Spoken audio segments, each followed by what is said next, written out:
જય શ્રી કૃષ્ણ. હું સ્નેહા મારી પહેલી રસોઈમાં તમારું સ્વાગત કરું છું. આજે આપણે બનાવશું ખૂબ જ સ્વાદિષ્ટ અને મોઢામાં રાખતા જ પીગળી જાય તેવું ડ્રેગન ફ્રૂટ આઈસ્ક્રીમ. સૌથી પહેલાં આપણે એક ડ્રેગન ફ્રૂટ લેશું અને તેને કટ કરી લેશું.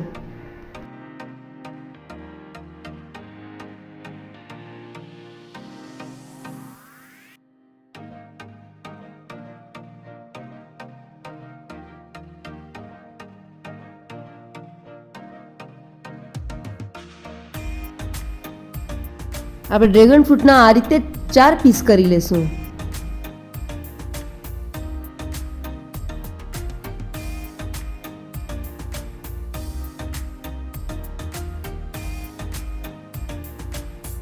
હવે આપણે ચાકુની મદદ વગર જ આ રીતે થોડી છાલ આ રીતે ખેંચશું તો તે અલગ થઈ જશે. આમ જ આપણે બધી છાલ કાઢી નાખશું.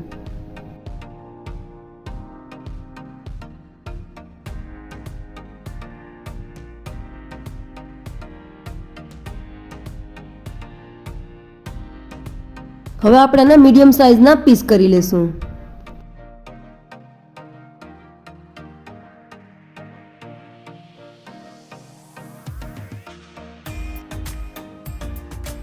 હવે આપણે આ ડ્રેગન ફ્રૂટને એક મોટા બાઉલમાં ટ્રાન્સફર કરી લેશું.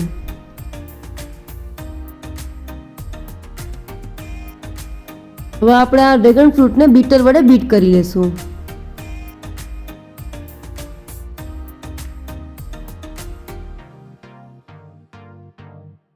હવે આ થોડું ઘણું બીટ થઈ ગયું છે. હવે આપણે આમાં 3/4 કપ કન્ડેન્સ મિલ્ક નાખશું. ફરીથી આને થોડું બીટ કરી લેશું.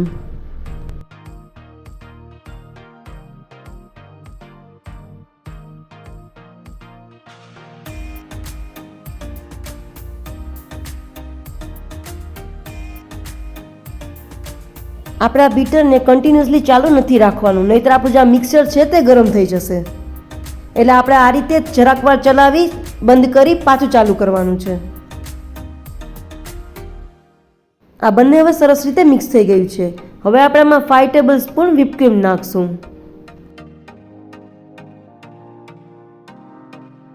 ફરી આને પણ બીટ કરી લેશું.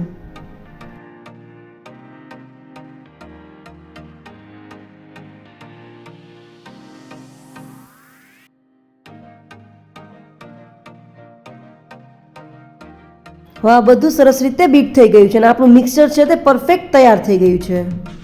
આ વ્હીપ ક્રીમને બીટ કરવા માટે મને 5 મિનિટનો સમય લાગ્યો છે. હવે આપણે આને એક કન્ટેનરમાં ટ્રાન્સફર કરી લેશું.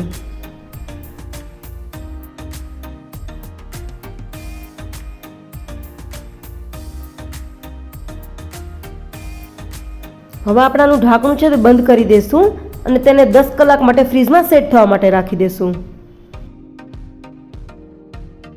હવે આપણી આઈસ્ક્રીમ છે તે સરસ સેટ થઈ ગઈ છે. હવે આપણે આને સર્વ કરશું.